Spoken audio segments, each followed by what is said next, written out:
ఓం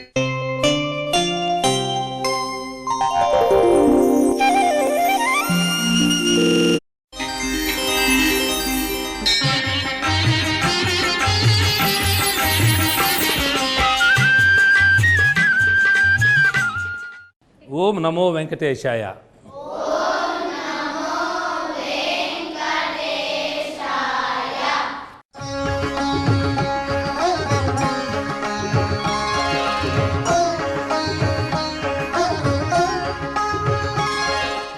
విద్యార్థిని విద్యార్థులారా, ఈవేళ భక్తి మార్గం అనేటువంటి పాఠములోకి ప్రవేశించే ముందుగా మనం ఓ నిమిషం పాటు మౌనం పాటిద్దాం, ధ్యానం చేసుకుందాం.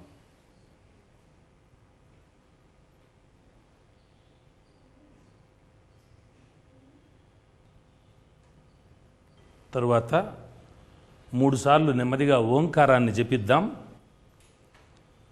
ఓ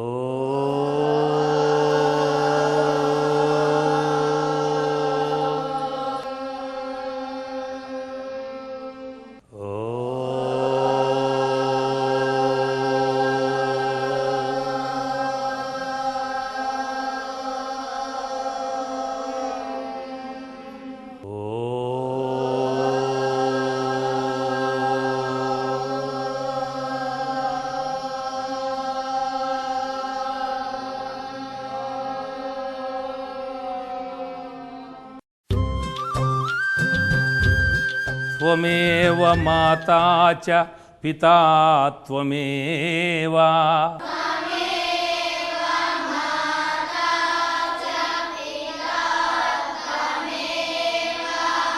త్వమేవ బంధుశ్చ సఖా త్వమేవ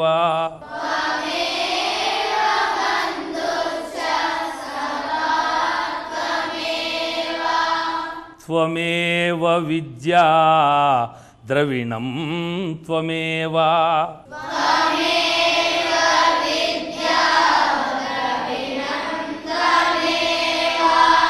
త్వమేవ సర్వం మమ దేవదేవా.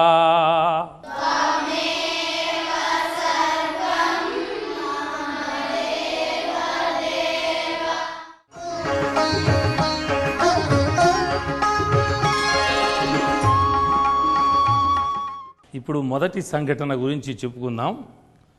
రామలక్ష్మణులు సీతను వెతుకుతూ అడవిలో తిరుగుతుండగా శబరి అనేటువంటి రామభక్తురాలు పండు ముసల్ది రామ దర్శనం కోసమే ఎదురు చూస్తున్నట్లున్నాయి ఆమె కళ్ళు.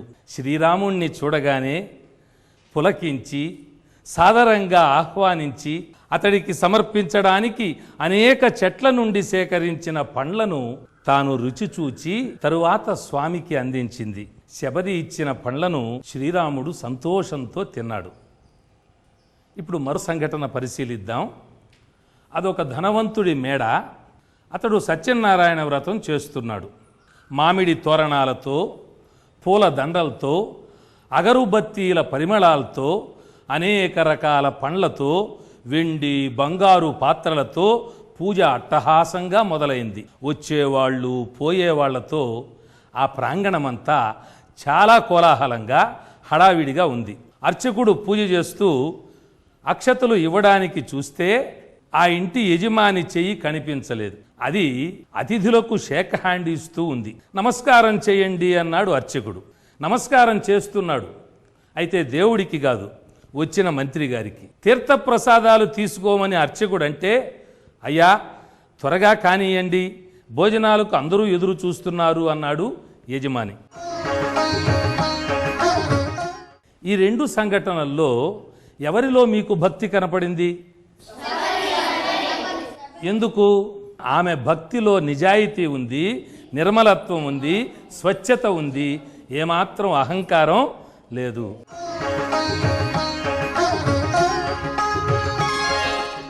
భక్తి అనేది మనిషిని పశుత్వము నుంచి మానవత్వం వైపుకి, అలాగే మానవత్వం వైపు నుండి పరతత్వం వైపుకి, అంటే ఆధ్యాత్మికత వైపుకు నడిపించగలిగినటువంటి ఒక మహత్తరమైన శక్తి కలిగింది. ఈవేళ సమాజం సంస్కరింపబడాలన్నా మనమంతా కూడా సుఖశాంతులతో వెళ్ళి విరియాలన్నా భక్తి అనేది ఒక సాధనం. భగవద్ అనుగ్రహం కలగాలి అంటే అందుకు భక్తి ఒక్కటే సులభోపాయం.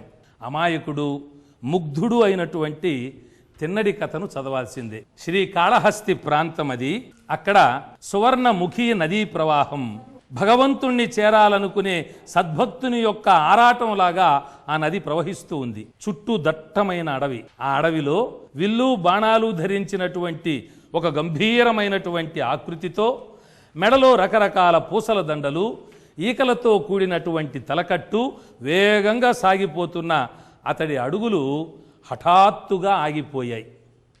ఏటి ఒడ్డున జువ్వి చెట్టు క్రింద ఒక దివ్య శివలింగం కనపడటంతో ఒళ్ళు గగురు పొడిచింది. పరవశించిపోయాడు. స్వామి ముందు సాగిలపడ్డాడు. ఓ స్వామి, ఇంత దట్టమైన అడవిలో ఎందుకున్నావని ప్రశ్నించి తన పల్లెకు రమ్మని, అక్కడ సమస్త సౌకర్యాలు సమకూరుస్తానని మాట ఇచ్చి ఆహ్వానిస్తాడు. శివలింగము నుంచి ఉలుకు పలుకు లేకపోతే, అయ్యో నా స్వామి తిండి తిని ఎన్నాళ్ళైందో, నీరసంగా ఉన్నట్లున్నాడు, పాపం ఏమీ మాట్లాడలేకపోతున్నాడు అనుకొని క్షణం ఆలస్యం చేయకుండా అడవికి వెళ్ళి ఒక పందిని వేటాడి ఆహారం సిద్ధం చేసుకొని ఆ దొప్పళ్ళు ఉన్నాయిగా అందులో పెట్టుకొని వచ్చాడు. నోటి నిండా నీటిని ఉబిసి పట్టుకున్నాడు.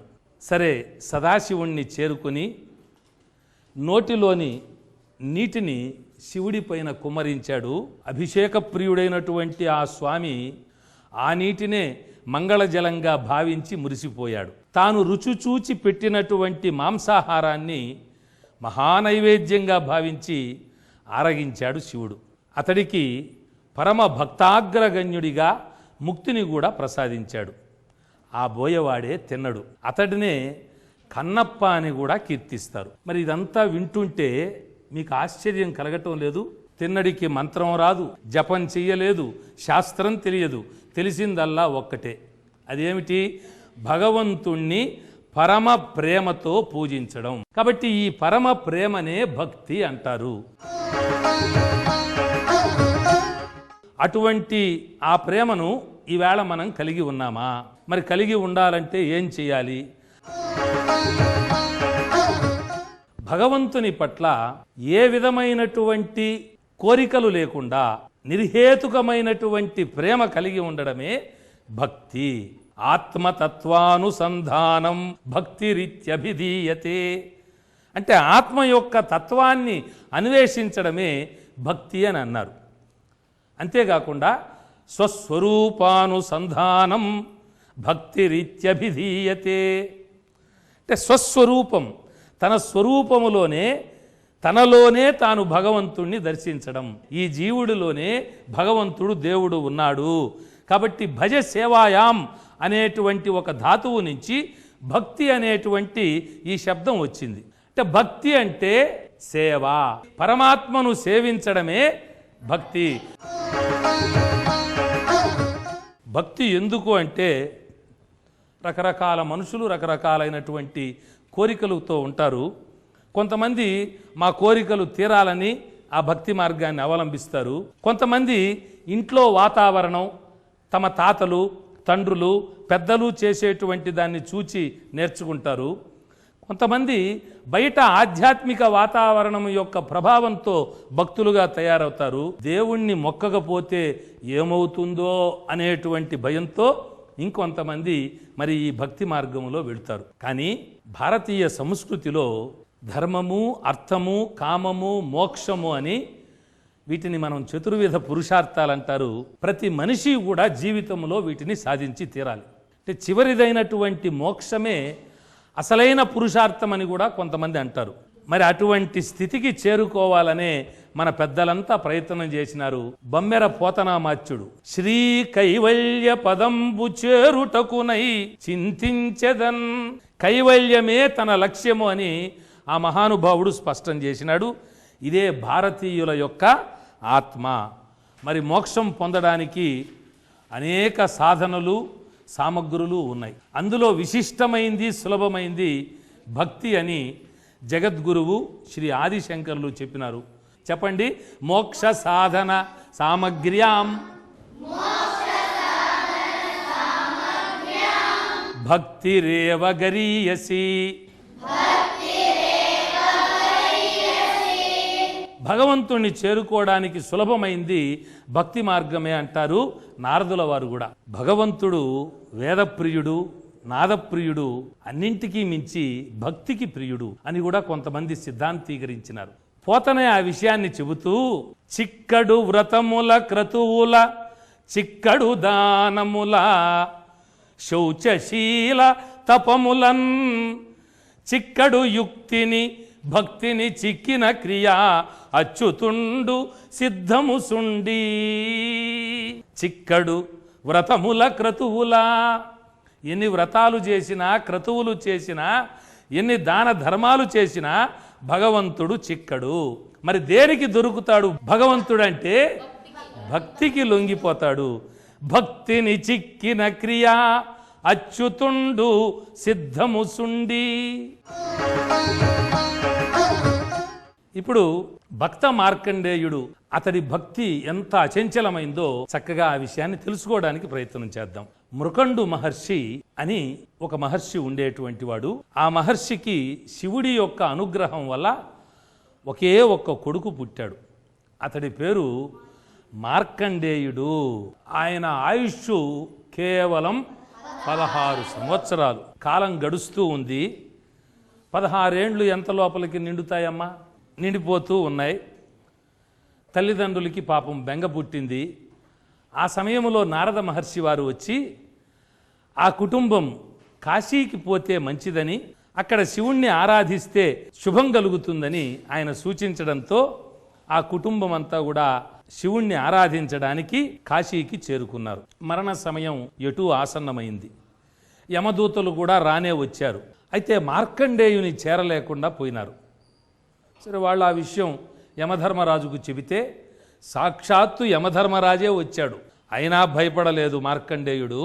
చంద్రశేఖర చంద్రశేఖర చంద్రశేఖర రక్షమాం అని ఆ చంద్రశేఖరుడైనటువంటి సాక్షాత్తు శివుణ్ణి ఆయన ప్రార్థించి ఆ విశ్వాసాన్ని ప్రకటించినాడు.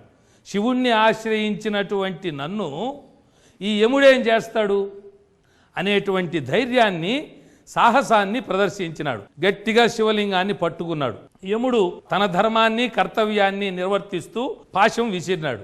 మార్కండేయుడితో పాటుగా ఆ శివలింగం కూడా అది చుట్టుకొని అది కూడా కదిలింది. మహారౌద్రంగా శివుడే అక్కడికి వచ్చాడు. యముణ్ణి అణచడానికి తన త్రిశూలం ఎత్తాడు.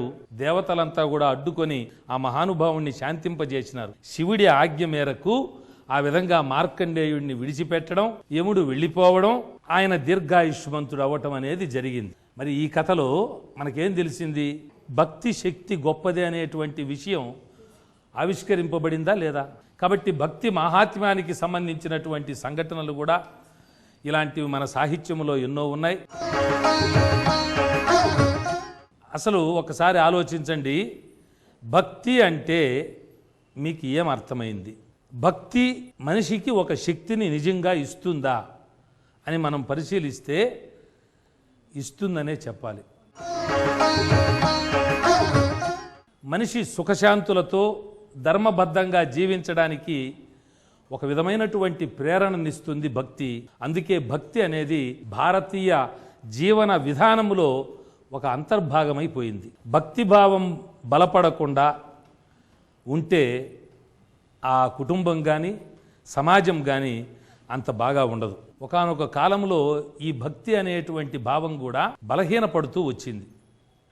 అయితే కొంతమంది మహానుభావులు, ఆధ్యాత్మికవేత్తలు, కవులు, కళాకారులు వాళ్ళు తమ భుజస్కంధాల మీదకి ఎత్తుకొని ఈ భక్తిని తిరిగి అభివృద్ధి వైపుకు నడిపించినారు. వాళ్ళల్లో మహానుభావుడు దేవతలంతా ఒకటేనని చాటి ఆసేతు శీతాచలం పర్యటించి దేశములో ఉండేటువంటి ఎన్నో అపోహలని దూరం చేసినటువంటి మహానుభావుడు జగద్గురువు ఆదిశంకరాచార్యులు. ఆయన పంచాయతన వ్యవస్థ అంటే దేవాలయ వ్యవస్థని సూర్యుడు, దేవి, విష్ణువు, గణపతి, శివుడు ఈ 5 మందితో కూడినటువంటి దాన్ని పంచాయతన వ్యవస్థ అంటారు. ఆ వ్యవస్థను ప్రవేశపెట్టి తిరిగి ఆధ్యాత్మికతకు ప్రచారం ఎక్కువగా ఇచ్చినారు. తర్వాత 63 మంది శైవ మతానికి చెందినటువంటి వాళ్ళు, వీళ్ళని నాయనార్లు అంటారు. అలాగే 12 మంది వైష్ణవ మతానికి చెందినటువంటి ఆళ్వార్లు ఉన్నారు. వీళ్ళంతా కూడా భక్తిని ప్రబోధించి సమాజాన్ని జాగృతం చేసినటువంటి మహానుభావులు. అలాగే శ్రీమద్ రామానుజాచార్యుల వారు సంస్కరణ అనేటువంటి ఒక ఉద్యమాన్ని చేపట్టి విష్ణువు శరణు కోరే వాళ్ళందరూ కూడా వైష్ణవులే, ఎవరెవరు వైష్ణవత్వాన్ని స్వీకరించాలనుకుంటారో మీరందరూ వచ్చి వైష్ణవత్వం స్వీకరించండి అని ఆయన ఎలుగెత్తి పిలిచాడు. ఫలితంగా ఎన్నో కులాల వాళ్ళు ఆ రోజుల్లో వైష్ణవులుగా మారి తమ భక్తి ఆనందాన్ని అనుభవించినారు. అలాగే బసవేశ్వరుడు అనేటువంటి ఆయన కూడా వీరశైవ మతములేకి అన్ని కులాల వారిని ఆహ్వానించినాడు. సోమనాథుడు అని ఒక మహానుభావుడు ఈ భక్తిని ఒక గొప్ప ఉద్యమంగా లేవదీసి గొప్ప సాహిత్యాన్ని రచనలు చేసి ఈ భక్తి ప్రచారానికి దోహదపడ్డాడు. ఈ విధంగా భగవంతుడు సర్వవ్యాప్తుడు. ఆ విషయాన్నే అంతర్బహిష్య తత్సర్వం వ్యాప్య నారాయణ స్థితః ఇందుగలడందులేడని సందేహము వలదు చక్రి సర్వోపగతుండు ఎందెందు వెదకి చూచిన అందందే కలడు అని ప్రహ్లాదుడు కూడా ప్రతి అణువులో పరమాత్మను దర్శించినాడు. ఇక్కడ మనకు ఒక అనుమానం రావచ్చు, దేవుడు అంతటా ఉన్నాడంటున్నారు కదా సార్, మరి అంతటా ఉండేటువంటి భగవంతుడు కంటికి కనిపించాలి కదా అని అడిగితే, గాలిలో కూడా మనకు అనేక సూక్ష్మజీవులు ఉన్నాయి. అవన్నీ మన కంటికి కనిపిస్తూ ఉన్నాయా? కనిపించినటువంటి ఆ సూక్ష్మ జీవుల్ని మనం సూక్ష్మదర్శిని అనేటువంటి ఒక పరికరం ద్వారా ఏ విధంగా గమనించి తెలుసుకుంటూ ఉన్నామో ఆ విధంగానే భగవంతుణ్ణి చూడాలి అంటే భక్తి అనేటువంటి ఒక సూక్ష్మదర్శిని మనకందరికీ ఎంతైనా అవసరం. ఏ దేవతను పూజించాలి అనేటువంటి దాని మీద కూడా రకరకాలైనటువంటి అపోహలు ఉన్నాయి. కొంతమంది నేను ఈ దేవతనే కొలుస్తాను, ఈయనంటేనే నాకు ఇష్టం అనేటువంటి భావన తగదు. అందరూ సమానమే. పైకి ఇంతమంది దేవతలు మనకు కనపడినా అసలు నిజానికి ఉన్నటువంటి పరమాత్మ ఒక్కడే. దాన్నే వేమన చెబుతూ, పశువులు అనేక వర్ణాలలో రంగుల్లో మనకు కనపడతాయి, కానీ అవి ఇచ్చే పాలు ఒక్కటే. అలాగే రకరకాలైనటువంటి పుష్పాలు మనకు ఈ లోకంలో కనబడుతున్నాయి, సన్నజాజులు, మల్లెపూలు. కానీ ఎన్ని ఉన్నా అందరికీ ఉపయోగపడేటువంటి పూజ మాత్రం ఒకటే కదా. దర్శనంబు వేరు. ఒక్కొక్కళ్ళు ఒక్కొక్క విధమైనటువంటి దర్శనం చేసుకుంటారు. ఒకరు సుప్రభాతానికి పోవచ్చు, ఒకరు సర్వదర్శనానికి పోవచ్చు, లేదు పూజించేటువంటి విధానాలు మార్గాలు వేరు కావచ్చు. కానీ ఉన్నటువంటి దైవం ఒక్కటే అనేది సర్వ మతాల యొక్క సారాంశం. కాబట్టి ఏ దేవునికైనా నువ్వు మ్రొక్కు, అది పరమాత్మకే చెందుతుంది. ఆకాశంలో నుంచి వర్షం పడుతూ ఉంది, మరి ఆ పడినటువంటి వర్షం అంతా చివరికి ఎక్కడికి పోతుంది? ఆకాశాత్ పతితం తోయం యథా గచ్చతి సాగరం సర్వదేవ నమస్కారః కేశవం ప్రతిగచ్చతి అనేటువంటి సత్యాన్ని ఈ శ్లోకం మనకు ప్రకటిస్తూ ఉంది. కాబట్టి మనకు ఇష్టమైనటువంటి దైవాన్ని కొలుచుకోవచ్చు.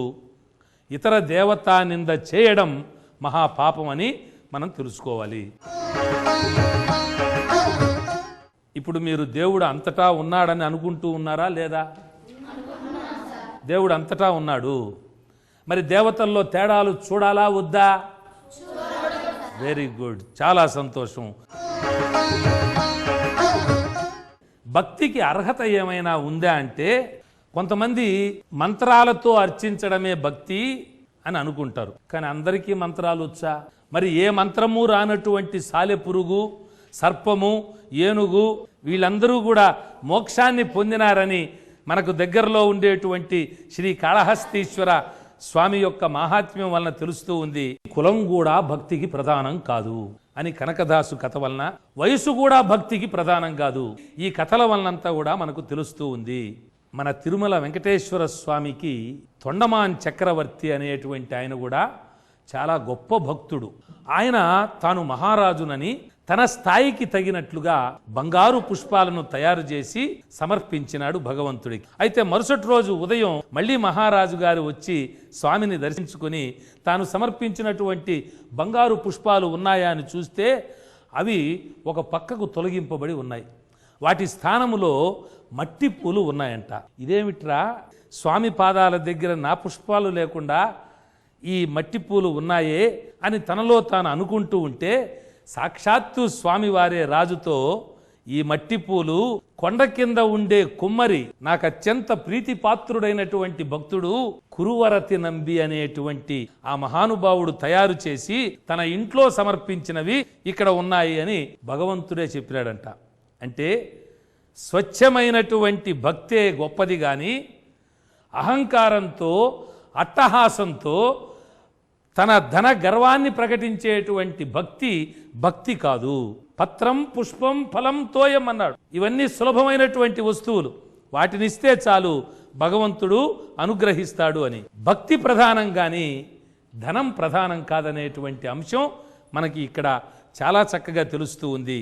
ఆ విషయాన్నే త్యాగయ్య గారు కూడా నిధి చాలా సుఖమా రాముని సన్నిధి సేవ సుఖమా నిజముగ పల్కు మనసా అని అంటాడు. కాబట్టి పై విషయాలన్నీ తెలుసుకున్నాక మనకు తేలినటువంటి సారాంశం ఏమిటి అంటే, మంత్రం గాని శాస్త్రం గాని కులం గాని వయస్సు అందము ధనం ఇవన్నీ భక్తికి అడ్డు కావు. భక్తే గొప్పది. కాబట్టి ఇది తేలినటువంటి సారాంశం. అలాగే భక్తికి అనేక మార్గాలు కూడా చెప్పినారు విద్యార్థులారా. ఏమిటి ఆ మార్గాలంటే 9 మార్గాలు చెప్పబడినాయి. శ్రవణం, కీర్తనం, విష్ణోస్మరణం, పాదసేవనం, అర్చనం, వందనం, దాస్యం, సఖ్యం, ఆత్మనివేదనం. శ్రవణం, భగవంతుని యొక్క కథలను బాగా శ్రవణం చేయాలి. భగవంతుని గురించి చక్కగా నేను చెప్పగలననేటువంటి క్షుణ్ణమైనటువంటి పరిజ్ఞానం మనకు కలగాలి. కీర్తనం, స్వామిని గురించి ఎవరైనా కీర్తిస్తూ ఉంటే గానం చేస్తూ ఉంటే కూడా వినాలి. లేదు మనం గానం చేయగలిగితే చక్కగా గానం చేయొచ్చు. స్వామి యొక్క గుణగణాలను కీర్తించటం, ఆయన ఎంత సౌందర్యవంతుడు, రూపము లావణ్యము, ఆయన ఆభరణాది అలంకారాది విశేషాలన్నీ కూడా మనం చక్కగా కళ్ళు మూసుకొని వాటినంతా తలుచుకుంటూ కీర్తించడం. స్మరణం, స్మరించడం. పాదసేవనం, ఆయన పాదాలను సేవించడం. అర్చనం, ఆయనకి పూజ చేయటం. వందనం, నమస్కారం పెట్టడం. దాస్యం, ఆయనకి సేవ చేయటం. సఖ్యం, ఆయనే మనకు ఒక స్నేహితుడి మాదిరిగా రోజు మన భావాలను ఆయనతో పంచుకోవడం. అలాగే ఆత్మ నివేదనం, మనల్ని మనం భగవంతుడికి సమర్పించుకోవటం. ఇవన్నీ కూడా చాలా సులభంగా చేయగలిగినటువంటి అంశాలే. ఈ 9 రకాలలో మనం ఏది చేయగలిగితే దాన్ని ఎన్నుకొని ఆ మార్గంలో పోవచ్చు. స్వామి త్వమేవ శరణం అన్యథా శరణం నాస్తి అంటే చాలు, ఆయన ఇట్లా హక్కున చేర్చుకుంటాడు. కాపాడేటువంటి బాధ్యతను తాను తీసుకుంటాడు. ఆ విషయాన్నే మనకు భగవద్గీతలో శ్రీకృష్ణుడు కూడా సర్వధర్మాన్ పరిత్యజ్య మామేకం శరణం వ్రజ అహం త్వా సర్వపాపేభ్యో మోక్షయిష్యామి మా శుచః. సర్వకర్మలను నాయందు త్యజించి నన్నే శరణు పొందితే నేను నిన్ను సర్వ పాపాల నుంచి కూడా విముక్తుణ్ణి చేస్తాను అన్నాడు. ఈ భక్తి యొక్క మార్గాన్ని, భక్తి యొక్క తత్వాన్ని మనం ఇంతసేపు తెలుసుకున్నాం. ఇదే కాకుండా ఇప్పుడు భక్తిలో మానసికమైనటువంటి పూజ. మన ఈ శరీరాన్నే గుడిగా భావించి ఇందులో ఉండేటువంటి కంటికి కనబడనటువంటి ఈ ఆత్మనే పరమాత్మగా భావిస్తూ ప్రతి పనిని మనం ఆ భగవంతుడికి ఆరాధనగా భావిస్తూ మనల్ని మనం తీర్చిదిద్దుకునేటువంటి మార్గం. ఈ విధమైనటువంటి భక్తి మార్గంలో మనం పయనిస్తూ మనందరి జీవితాల్ని బాగు చేసుకుంటూ మన చుట్టూ ఉన్నటువంటి సమాజాన్ని కూడా మనం భక్తితో చైతన్యవంతంగా ప్రబోధవంతంగా తీర్చిదిద్దుకునే విధంగా అడుగులు వేయాలని ఆకాంక్షిద్దాం. మీరందరూ ఆ విధంగా వేసి తరిస్తారని ఆకాంక్ష. మనం రోజు ఏం చేయాలి? మనం ప్రతిరోజు ఇంట్లో దేవుడికి దండం పెట్టుకోవాలి, దేవాలయానికి వెళ్ళాలి. ఎక్కడైనా ఉత్సవం జరుగుతూ ఉంటే ఆ జరిగేటువంటి చోట్లో మనం పాల్గొవాలి. చేతనైనంత ఏదో ఒక రూపములో మనం ఆ ఉత్సవానికి సహకరించాలి. ఎక్కువగా భజన కార్యక్రమాల్లో పాల్గొనాలి. అలాగే పూజలు, వ్రతాలు ఇలాంటివి జరిగేటప్పుడు కూడా మనం విధిగా పాల్గొనేటువంటి అలవాటు ఒకటి నేర్చుకోవాలి. తీర్థయాత్రలు చేయాలి, క్షేత్రాలు సందర్శించాలి. జపము, ధ్యానం వీటి మీద మనం దృష్టిని పెడితే, అలాగే మనకు అపారమైనటువంటి సాహిత్యం ఉంది. మనకు పురాణాలు ఉన్నాయి, 18 పురాణాలు, ఉపపురాణాలు, 4 వేదాలు, రామాయణ భారత ఇతిహాసాలు, భారతము, భాగవతము, భగవద్గీత, కొల్లలు. మనకు ఈ సాహిత్యాన్నంతా కూడా అప్పుడప్పుడు తెలుసుకోవడానికి ప్రయత్నం చేయాలి. మరి మనం ఆ విధంగా ఆలోచన చేద్దామా?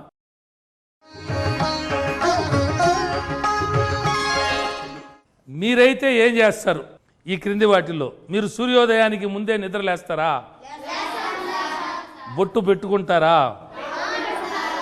ఇంట్లో దేవుడికి దండం పెడతారా? రోజు గుడికి వెళుతున్నారా? భజనలో పాల్గొంటున్నారా? దేవుడి కార్యక్రమాలకు సహాయం చేస్తూ ఉన్నారా? మీకు ఏదైనా భజన కీర్తనలు వచ్చా? రాకపోతే నేర్చుకోవాలి, నేర్చుకునేదానికి ప్రయత్నం చేయాలి. వీటిని ఆచరించాలి. దేవుని శ్లోకాలు, ప్రార్థనా గీతాలు తప్పకుండా నేర్చుకోవాలి.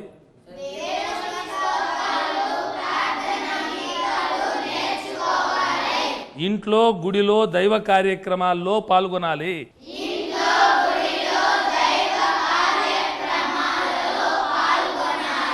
చేసే పనులన్నీ కూడా భక్తితో చేయాలి.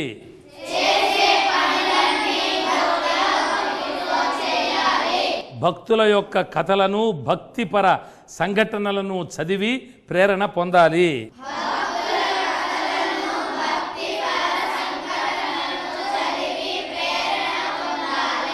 స్వచ్ఛమైనటువంటి మనసు కలిగి ఉండాలి. దేవుని పట్ల విశ్వాసం కలిగి ఉండాలి.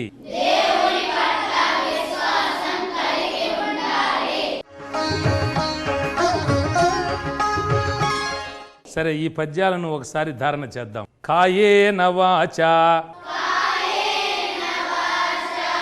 మనసేంద్రియైర్వా బుద్ధ్యాత్మనా వా ప్రకృతే స్వభావాత్ కరోమి యద్యత్ సకలం పరస్మై నారాయణాయేతి సమర్పయామి.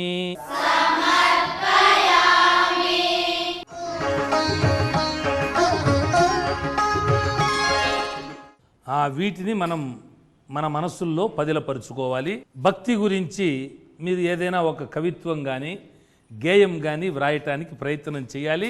అలాగే భక్తి యొక్క గొప్పదనాన్ని నాటికగా, స్క్రిప్ట్ మాదిరి వ్రాయడానికి ప్రయత్నం చేస్తే మనం కూడా మంచి రచయితలుగా, కళాకారులుగా తయారవచ్చు.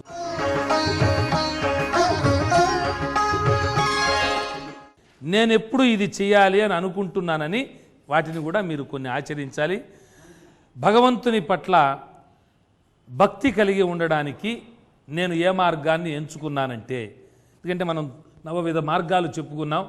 ఆ 9 మార్గాల్లో మీరు ఏ మార్గాన్ని ఎన్నుకుంటారు? మీరొకరు చెప్పండి. భగవంతుడి పురాణాలు శ్రవణిస్తాను సార్. మళ్ళీ భగవంతుడి కీర్తనలు నేర్చుకొని పాడుతాను గురుగారు. వెరీ గుడ్, శభాష్.